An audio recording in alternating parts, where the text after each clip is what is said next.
Pigweed here. Today we review a Marzen and discuss conversion therapy.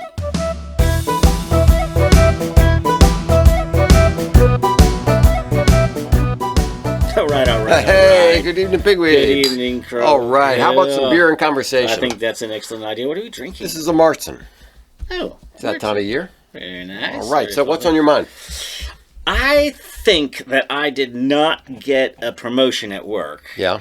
Because they didn't think that I was the kind of guy who would yell at the people under me and enforce enough discipline. And they didn't think I was big enough of a jerk. Okay. Because they think that is that's a good management style. Good management style is to be a jerk. So I have decided that I'm going to go into therapy to become a bigger jerk. Oh, well, because I was advanced. Actually, the state of Maryland recently passed a law that said you're not allowed to get therapy to become a jerk. So once a jerk, always a jerk? No. The idea is, like, if you're not a jerk, you're not allowed to go get help to become a jerk. You're not allowed to want that. Oh, I see. Yes, the anti-jerk legislation. Anti-jerk legislation, yes. All right. I don't think I have heard of that, but I would like this.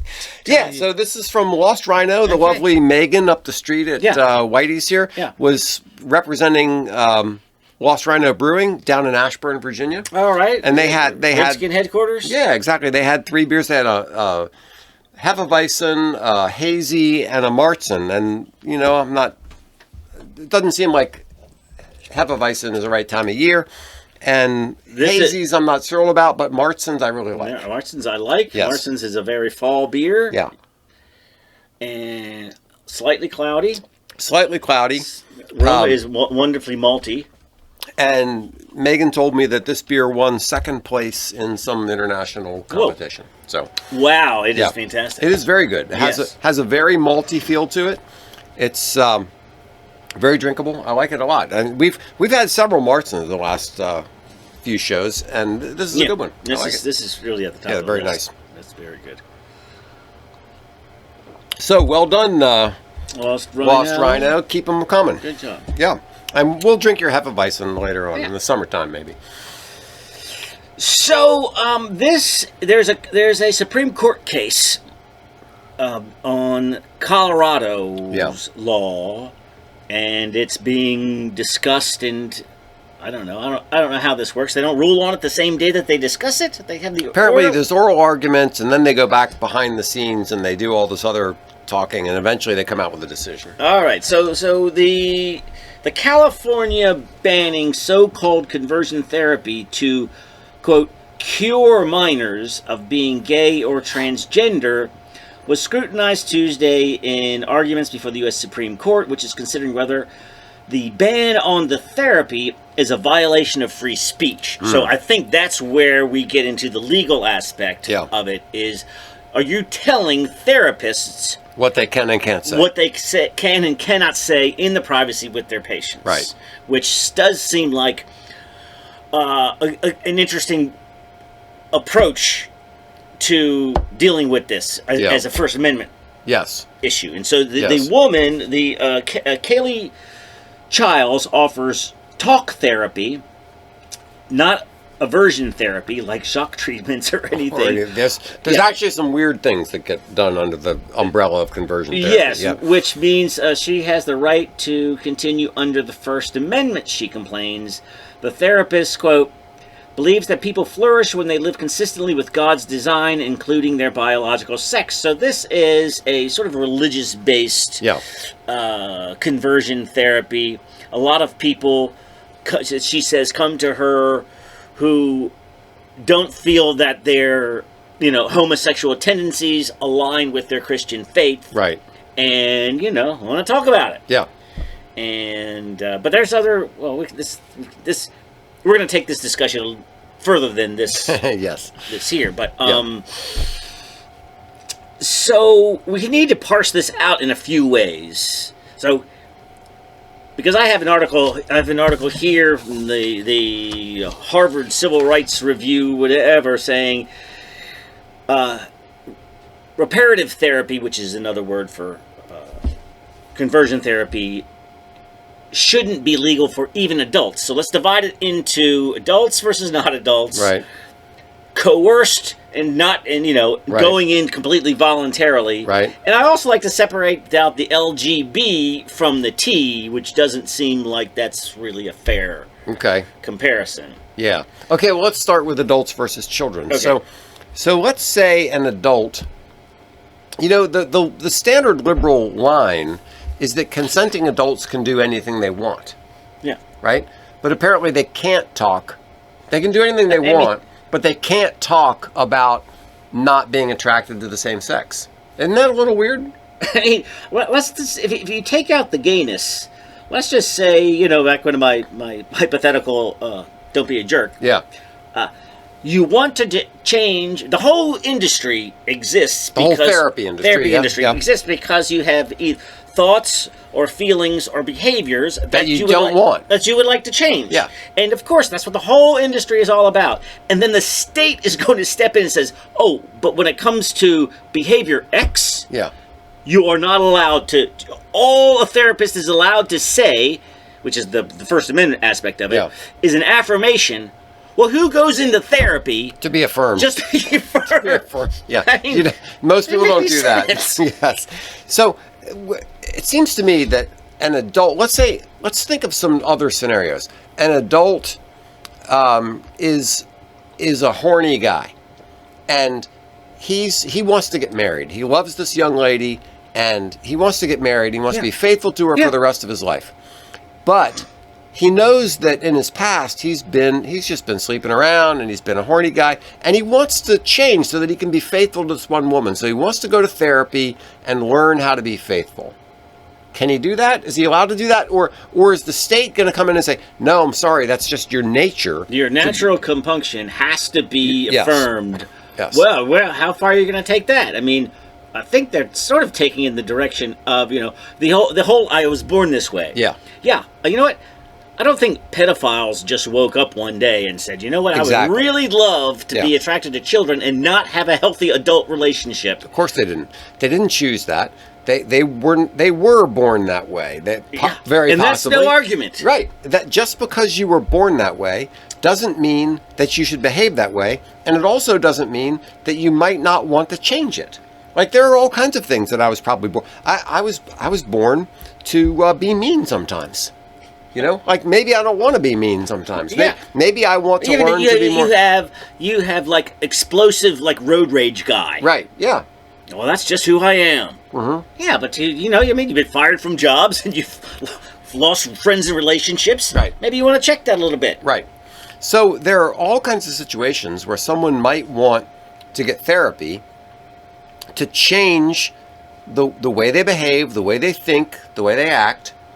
And like, why is this one exempt? I don't get it. So, here, let me give you the argument. Okay. Tell me what you think about it.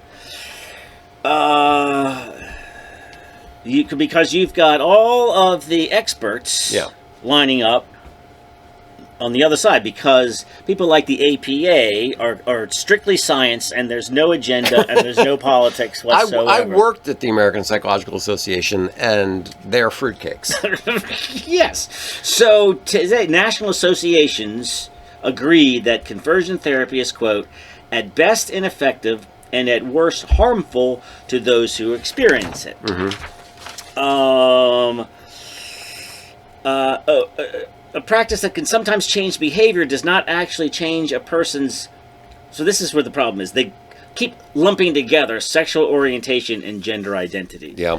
As saying that gender... They're saying... You're saying that being gay is a mental illness. Well, no. You're lumping these... Well, the gender identity part. The problem is that gender identity is such a screwed up term. Nobody even knows what it means. Like, nobody can really tell you what gender actually is. That's why you have this, like, gender fluid and all these other crazy things they come up with. Sexual orientation, at least, is a relatively objective, straightforward thing. Are you turned on by men or by women? Yes. All right. So I'm going, for the purposes of this, I'm going to separate out the gender identity, even though this article lumps them together. Yeah. I think for their own purposes. But as soon as the article says something like that, how the therapy works, the reparative therapy, which is a new word for,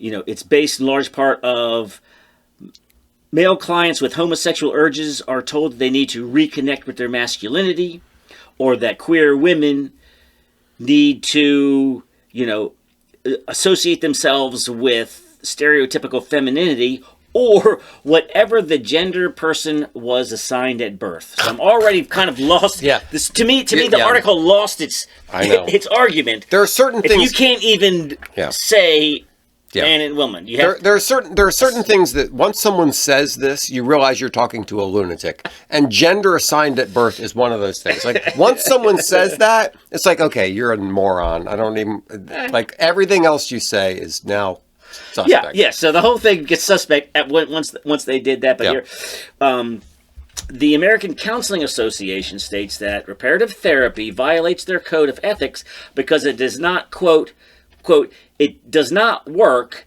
can cause harm, and is an attempt to treat something that is not a mental illness.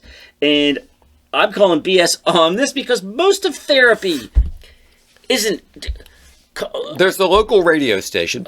There's a Baltimore radio station where this guy advertises his hypnotherapy treatment to get you to stop smoking. Yes. Smoking is not a mental illness. Thank you very much. What if you had grief from a loved one that was just going on too long? Yes, and you're that's not a mental illness. 2 years I've been grieving. I can't get on with my life. Yeah. It's not a mental illness. It's not a mental illness. And there's so many things that you go to therapy for. Most of what that have nothing to do with a mental illness. So this is help me. What is the logical fallacy here? How are they? Is this straw manning? Is this like setting up false dichotomy? Maybe. Yeah. Like if it's either you're fine or it's a mental illness. Like you don't the nuance of thoughts. So what they're saying is this kind of therapy violates our standards because it's not trying to treat a mental illness. Okay, what that means is the only therapy that is acceptable is therapy that's trying to address a mental illness. Yes. And that statement is just plain factually incorrect. Yes.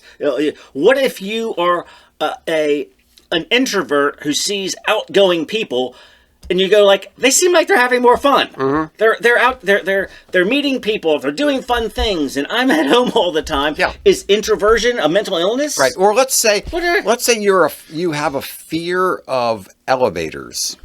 Is that a mental illness? I don't think it's a mental illness. I just think this is part of the flaw. And I tried to steelman their argument a little bit here. Yeah. But I'm not seeing. How about this? The federal government, federal and state governments do not have the authority to prohibit people from seeking out treatments that the government has reasonably deemed harmful or deceitful. For this reason, some states have prohibited all efforts to change the gender identity. If that's your standard is that the government can step in, right? They're saying free will and free thinking adults can do what they want. The government does have the authority if the treatment is deemed harmful or deceitful. What if I'm going to seek out my problems, my romantic problems, to an astrologer who is with tarot cards? I mean, it's quite possible that this is it's clearly deceitful. Yes. And could possibly be harmful because they're going to give me stupid advice based on nonsense. Yes. And we don't. So states don't feel the need to regulate that. Why isn't the state cracking down on Madame Bovary or whatever it is by the side of the road? And as far as being ineffective, you think that's there are crystal healing. Yes. Sessions that you could go to. Yes. And because it's ineffective, the government has a place to step in and or what if I'm grieving over my lost mother, so I want to go to a seance? Is the government going to tell me I can't do that? Yeah. I mean, it's a dumb thing to do. It certainly is. But it's not. It's deceitful. And it's deceitful. But But so what? I mean, the government doesn't have a right to step in and intervene and say, no, you can't go have a seance. So imagine the guy who's attracted to men. Yeah. But the childhood he had was awesome. Mm-hmm. The family life he had was awesome. It was intact, and he admired his dad the whole time. And he's like, I want to be that guy. Yeah. Yes. My gay lifestyle has been okay for whatever. Yeah. But I don't want to do this anymore. I want that life. Yeah. And you're telling me there are no ex-gays out there? Of course there are. And you don't think any of the ex-gays got some kind of therapy? Yeah. You know that there was some phase you went through or whatever. And back to your horny guy example, you're not trying to be cured of never finding men attractive.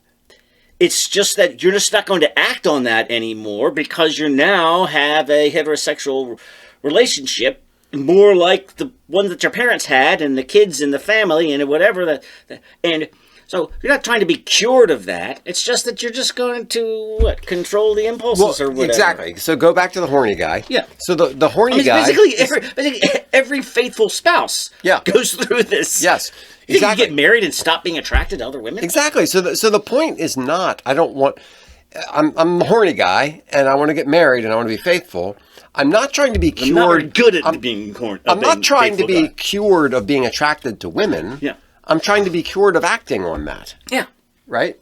Yeah. So why can't somebody who's attracted to men say, look, I'm not necessarily trying to be cured of being attracted to men. I'm trying to be cured of acting on that. I want to be a faithful spouse. But the state is going to say that you're going to see a therapist. You're not allowed to do that. All they can do is affirm. Yeah. And then now let's get to I'm just talking about the LB and the G. Yeah.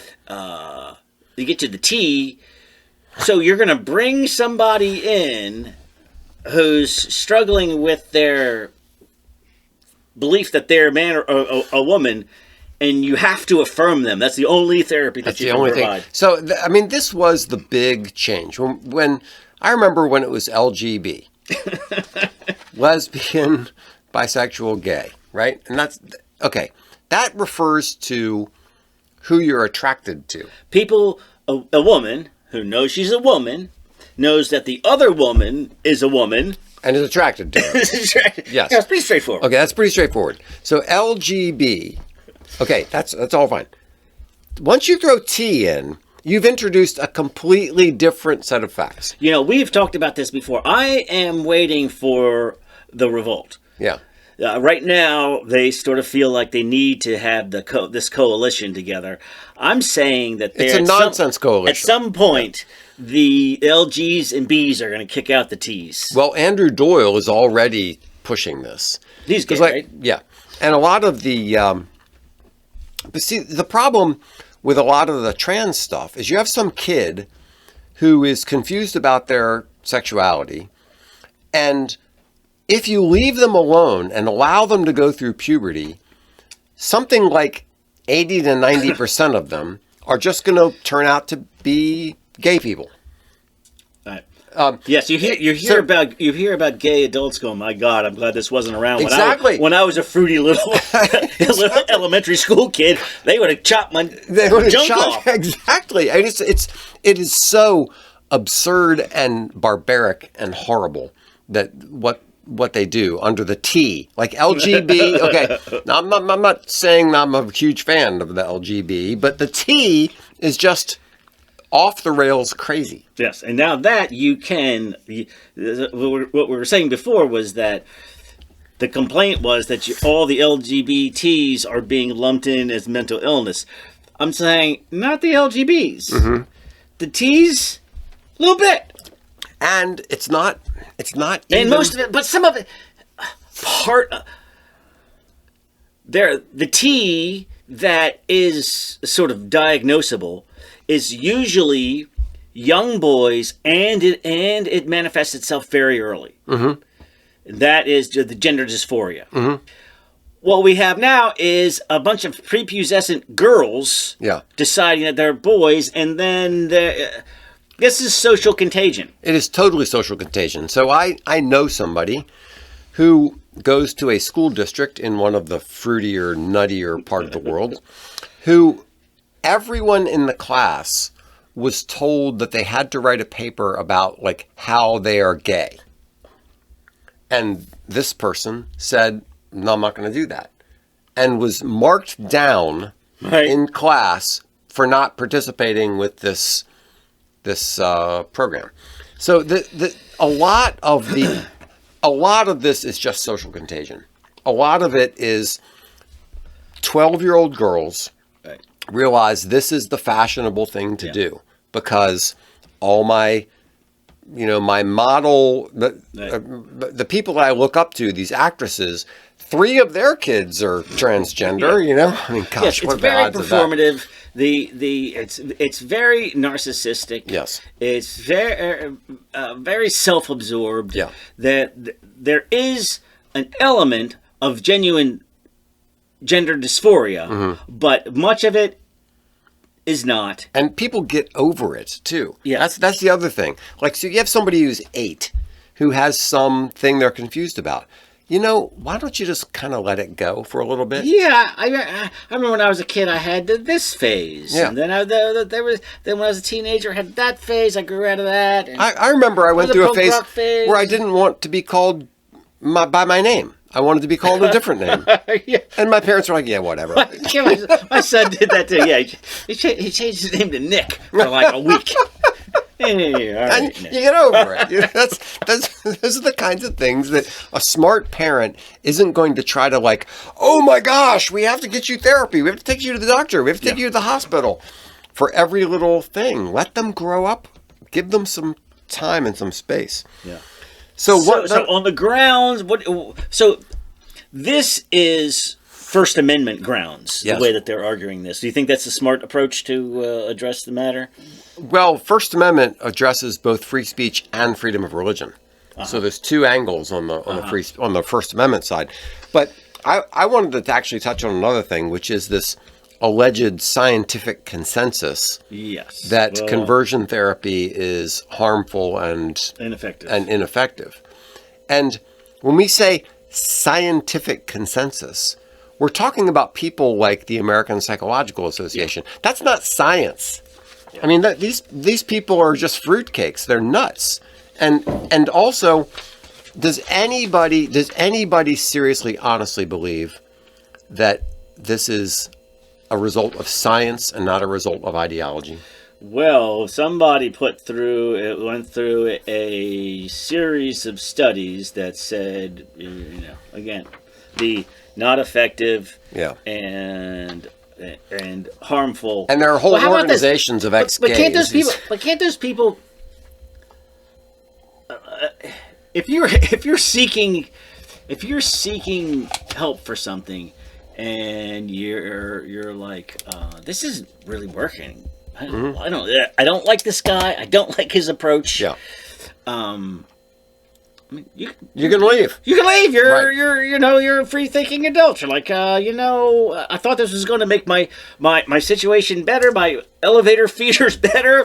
But whatever this guy's approach is, it's not working for me, and it ain't helping. Yeah. You're not going to go jump off the building and kill yourself because this guy's approach was bad. So let's bring up a specific example. You remember Milo Yiannopoulos? Yes, he was a very interesting cat for a while. Then he disappeared, and now he's reemerged. He has in a reemerged strange way. a little bit, and Milo Yiannopoulos was this flamboyantly gay conservative Catholic, who eventually realized that flamboyantly gay and Catholic don't really go together very well. Right, and he's decided that he needs to. He broke up with his husband or whatever. Yeah, was he ever married to that guy? Something, whatever. Right, yeah, it was a committed relationship. He wasn't. He, in my opinion, of course, he wasn't married. He might have thought that he was married, but yeah. But anyway, so he broke up with this person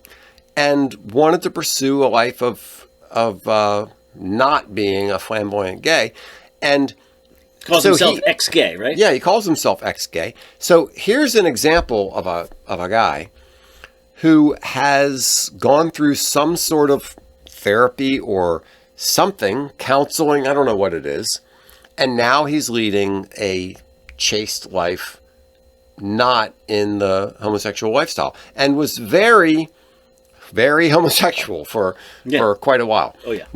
Now what are you going to say? Are you going to say that this actually didn't happen? Are you going to say he's no, you're saying that. Are you saying that the government should have stepped in exactly and made sure that this did not happen? You know what it reminds me of? It's like Muslim apostasy. Yeah. It's like if you've ever been gay, you must always be gay. Mm-hmm. You cannot ever change it, or you'll bring down the full force of the state. Right. What? Yeah. So yeah. Should the government have come in, guns blazing, saying, "Sorry, Milo, you've got to have sex"? No, with you've that guy. already been. Yeah. You said you were gay, and that's the way that's the way it's going to be. That's the way it's going to be. So yeah, that's nuts. I mean, obviously, now this is just one example, right. But the idea that so-called conversion therapy or whatever never works. Well, here's an example where it seems to have worked. I mean, that has to be. And I trust the APA as far as I could kick it. Yeah. And all this so-called scientific consensus. Now, let's also be clear that there are some types of conversion therapy that go pretty far. Yeah, right. So how about they show pictures of hot naked men and then give you an electric a cattle prod. Yeah, that should probably not be the way. That's probably not the way to do it. I mean, I get what they're doing. It's kind of like the way you'd train a dog, I suppose. But I don't. I really don't think that's the way. Yeah. I'm not a big fan of electroshock therapy. But again, even that is just violating ethical standards and malpractice, and you can be sued for that. We don't need the government, right, to write a law. Well, maybe not cattle prodding. We could write a law about that. maybe so. Yeah. So you asked about First Amendment for this, and there is the free speech aspect, but I want to delve for just a minute into the religious aspect of it. Okay. So I say religious liberty wins here because here's a quote from St. Paul. I mean, the track record of religious liberty winning at the Supreme Court is like really strong. Is really strong, even when it was liberal. Yes. So here's a quote from St. Paul from 1 Corinthians chapter 6. Or do you not know that the unrighteous will not inherit the kingdom of God? Do not be deceived. Neither fornicators, nor idolaters, nor adulterers, nor effeminate, nor homosexuals, nor thieves, nor covetous, nor drunkards, nor revilers, nor swindlers will inherit the kingdom of God. Such were some of you. But you were washed, you were sanctified, but you were justified in the name of the Lord Jesus Christ and in the Spirit of our God. In other words, St. Paul is saying very unequivocally here that all these types of people, fornicators, idolaters, adulterers, used to be that, and now there's something what did else. they say about drunkards? Yeah, drunkards. Drunkards was on there. Yeah.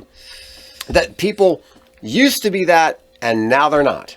So I think this person who was doing Kaylee Childs can make a straightforward religious liberty case that her religion teaches very clearly, yes, people can used to be homosexual and now are not homosexual. It seems like you've got, once you got the double whammy. Once you get freedom of speech and freedom of religion, I can't imagine. How can you possibly lose? No. Not even Ketanji Brown Jackson or Jackson Brown or whatever her name is could do that one. All right. So one last thing here. Have you heard of the SS test? This is for men who don't want to be gay. The SS test. Yes, it's the Sydney Sweeney test. So okay. I have before me a montage of super sexy Sydney Sweeney shots, and if you don't get at least a little tingle out of this, then you may be incurable. But if you can at least acknowledge that, if you can just say, "Look, all right, yeah, this has not been my kind of thing in the past, but I do grant you, that's hot." Sydney Sweeney is an attractive woman. All right, so did you hear the debate over the dress that she wore?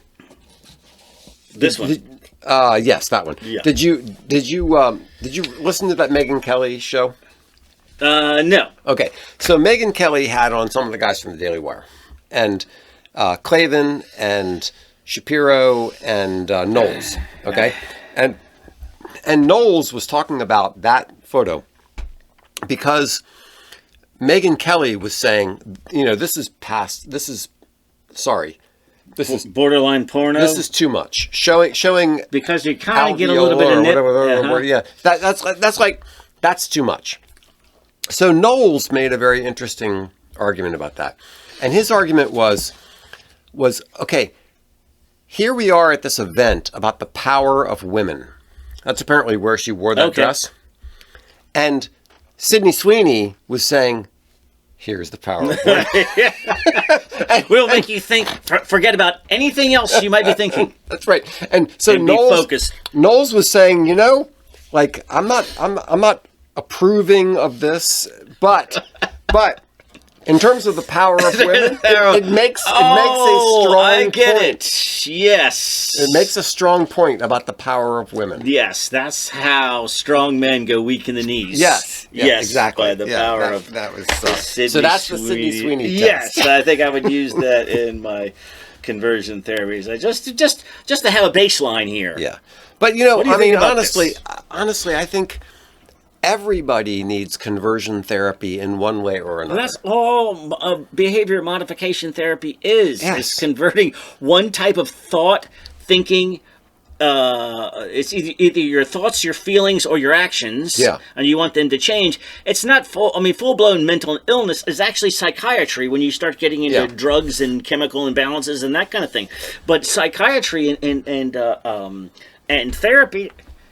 It's not treating mental illness. Not always. Sometimes it is, but sometimes it's just you want behavior modification. You're like, I'm doing this behavior, and I don't. I'd like it to chewing change. my nails all the time. Yes, yes. And I just think that was a logical fallacy there in that argument of just saying, oh, so you're saying that all gay people are mentally ill and need to be cured. Ow, I'm not saying there are people who can be allowed to not want to be that way. Yeah. And maybe it is ineffective. Maybe it's only effective for a few people. Yeah. But people can still roll the dice and try if that's what they want to do. That's what they want to do. These are free thinking adults. And it's how there's court ordered anger management classes or behavior but parenting classes or something like that. Maybe being an angry guy is just the way you are. Right, but what I'm saying is sometimes you can court order somebody. Yeah.